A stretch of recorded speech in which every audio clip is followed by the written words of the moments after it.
Do you see this one? It's gone. Do you know who ate that? No. It was Bob. Tracy is furious about it. Now, these are orange and almond cupcakes. You see how pretty they look? Bob didn't think so. Well, here's what Tracy said in defense. Bob said they were trash, and Tracy said, oh, they are not. They are warm, nutty, and fragrant with orange zest. And he literally laughed in her face, and it was so embarrassing because Mark was right there when he did it. And Tracy was just, oh, she was furious, but you know how she is, like, she did not want to make a scene because they were in the restaurant. No, that new one that opened up, so they were at the restaurant, and she didn't want to do anything. And she carried on like he had not said anything. Well, you know how he gets. Okay, she said, these light, fluffy, gluten and dairy-free cupcakes are plain and simple without being in the least bit dull. And then Bob is like, oh, of course they're gluten-free. Of course they are. As soon as I tell you I have an undiagnosed gluten allergy, you have to jump on the bandwagon. And even Mark, Mark doesn't like to intervene. Even Mark was going like, Bob, you need to calm down. Well, he had had a few too many. He had had a few drinks. You see this? Now, nobody knows this. This back here, now it may look like a simple little thing, like you can sprinkle some powdered sugar on there. Oh, no. No, that's not what's actually in that. Did you know that's Bob's? Now, Tracy tried to cover for him, but I saw him pick this up when he thought nobody was looking. And he opened it up, and he had alcohol in there. He had like vodka in there. There's no powdered sugar in there. It's just vodka. I'm not kidding. And you know how last month he started going around telling everybody that he had an undiagnosed gluten allergy. Like, he's been eating stuff with gluten in it all of his life with no problem. But you know what an attention seeker he is. So all of a sudden he's like, I'm allergic to gluten. I can't eat gluten. And we asked him what the symptoms were, and he said he had to go make a quick phone call. But what he actually did was he looked up the symptoms on his phone, because then he comes back like he was reading a list off of his phone, but he claimed he was just reading a text from somebody. It's crazy. But Bob, Tracy came up with these, and Bob turned his nose up at them at first and told Mark there was no way he would eat something like that. Tracy continues to try to defend her creation. She just wants everybody to be happy. She is such a people pleaser, and sometimes I wish she would not do that so much. Like, do not let him treat you this way. So she carries on like nothing had happened, like he had not said anything. She goes,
So anyway, she said Bob didn't leave, and Mark is sitting there. He goes, "How do you know?"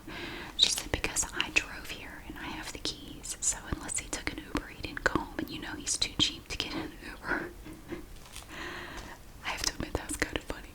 And they had a little laugh, And so Mark said, "Stay here. I'm gonna go out and see if he's in the parking lot." And of course, being the big baby he was standing outside, like they have those little shrubs by the sidewalk in the front. He's standing out there, like picking at the shrubs and pouting, just like a little child. Because frankly, I'm sorry, I have to say, I think he's very childish. I do not appreciate his attitude. And I don't like the way he treats Tracy. I don't like the way he treats Mark. He's just very childish. So he's standing out there picking at the leaves on the shrub.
So she just has this tight smile on her face, and she just keeps going, and she says, add the orange zest, then sift the ground almonds and potato flour into the mixture and fold in.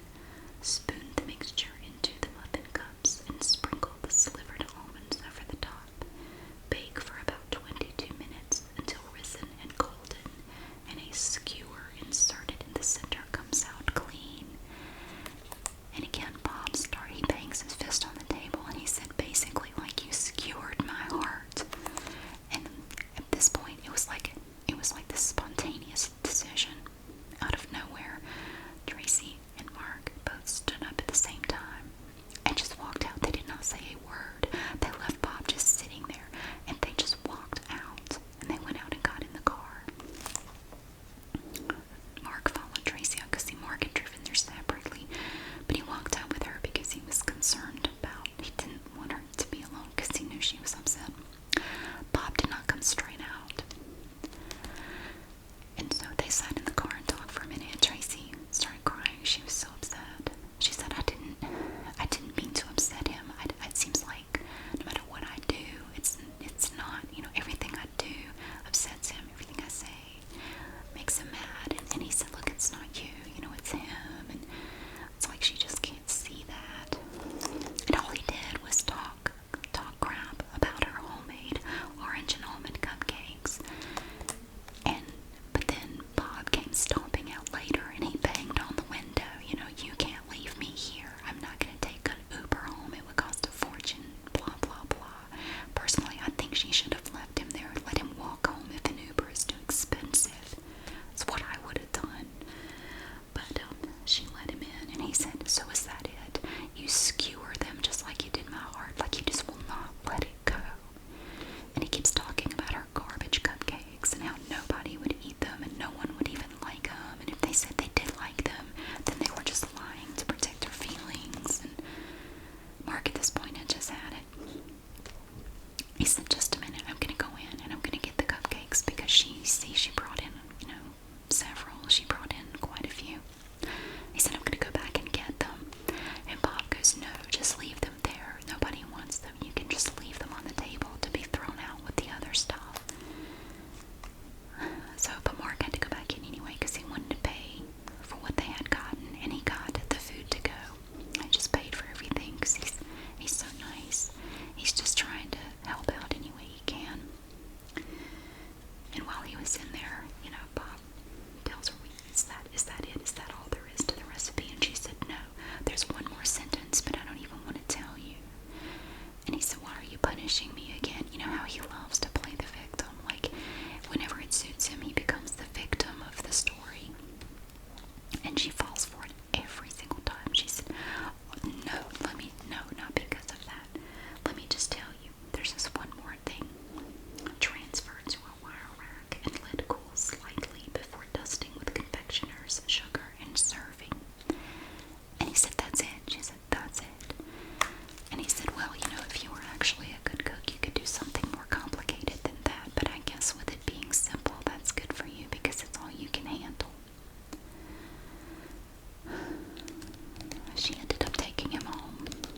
But Mark told her later, he came out with the food and he had it boxed up and he gave them theirs. And he took his and he just went home. He told her later, he said, did you notice when I brought the cupcakes back, you took in 5? I only brought out 4. When Bob was in there pouting, he ate completely one of your cupcakes, and there were crumbs all over it because that's how I know it was him, because he's a messy eater. And look at all the crumbs. There were crumbs everywhere that he had left in the plate.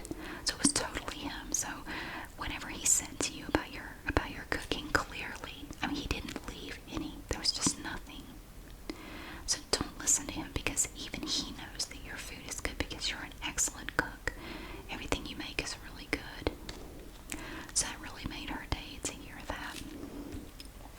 So I don't know what's gonna happen, but this was just last night and I haven't heard any more about it. I don't know what's gonna happen after that, but man, I am really mad at Bob because I don't think he appreciates the good people that he has in his life and he just treats them like dirt.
he's out there flexing, and you know what which is really funny because he still has that little bird chest, and he's nowhere near as muscular as he seems to think he is.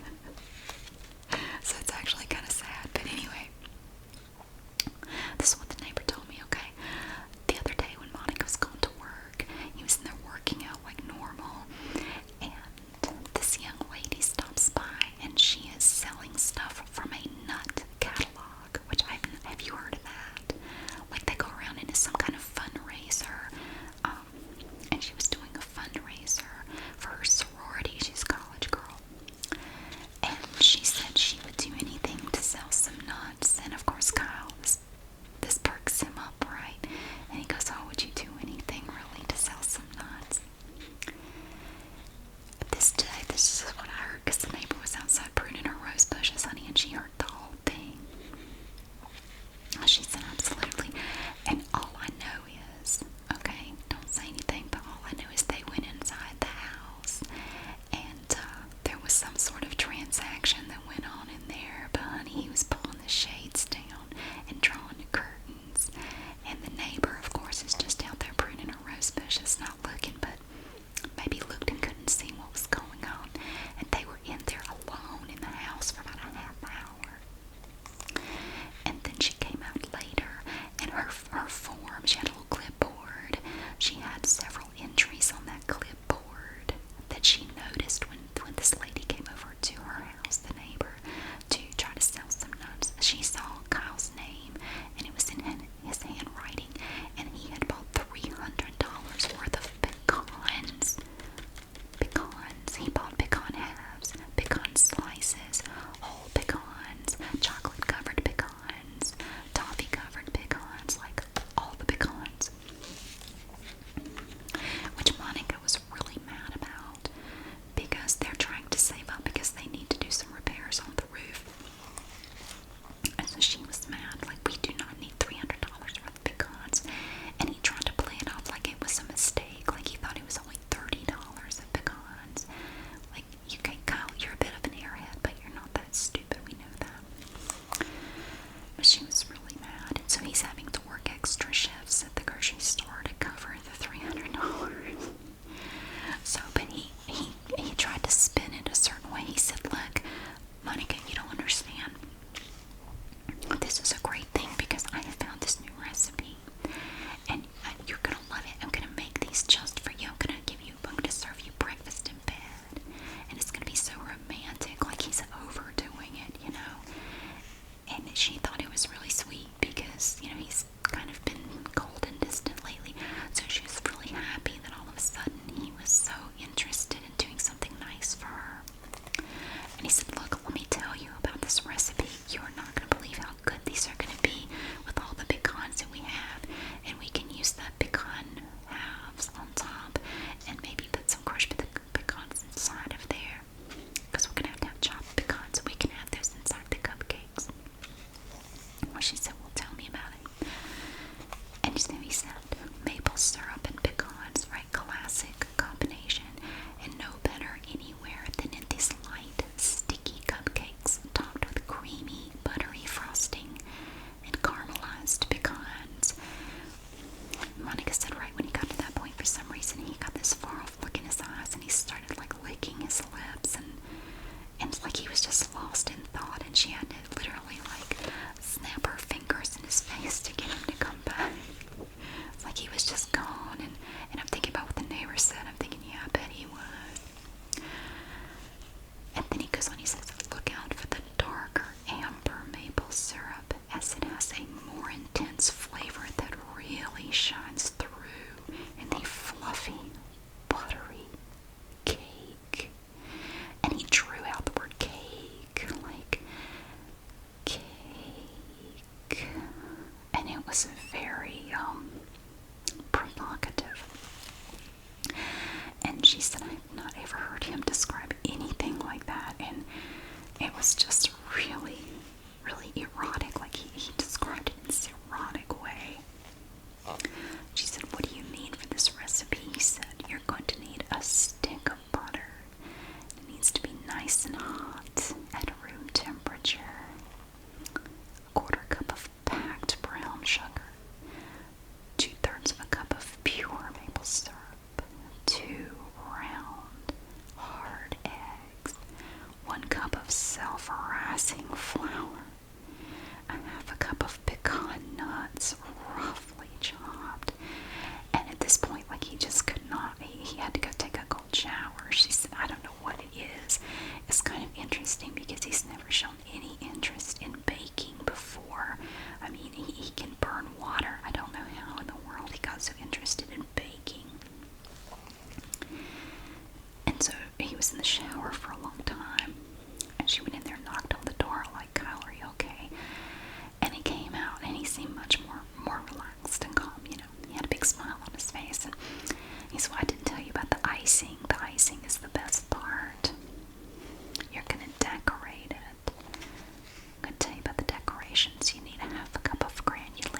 sugar sifted. And muffin pans. You gotta get the muffin pans. And she said he just had this crazy look in his eyes, and it was very weird. Well, the next day, Monica was going to work again, and Kyle was out there in the garage working out. And the neighbor was again outside. She was vacuuming the yard and happened to see this. The college girl came back, and she already had all the nuts. Now, she got them that fast, I don't know. Maybe if somebody makes a big order, they rush the shipment or something. I don't know. Anyway, she shows up with a radio flyer wagon full of all these nuts, and she has on, let me tell you, she got out of her car in a sexy chef's costume with a little chef's hat and 5-inch stiletto heels. Oh my goodness. And she comes sashaying up the driveway, pulling that radio flyer wagon with all the nuts on it. And she said, I'm here to bake. Let's get cooking. Very corny. She, my neighbor, or their neighbor. So it was very corny.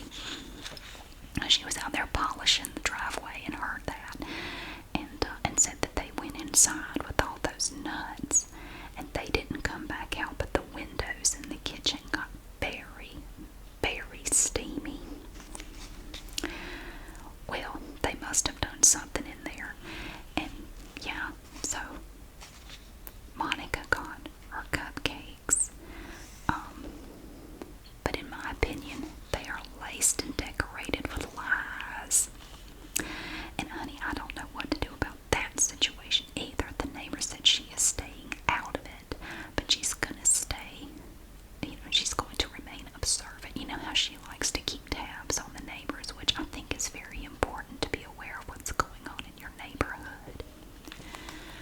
So that is everything I know right now. These are the recipes that we are watching very closely.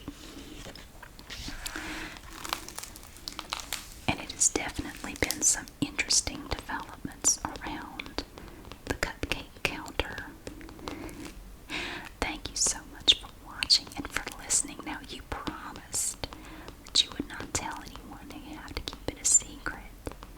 And I really hope you do, because I don't want to get involved with any of it. I don't want Bob mad at me. I kind of feel like Monica needs to know, but I also feel like we don't need to be the ones to tell her, not yet.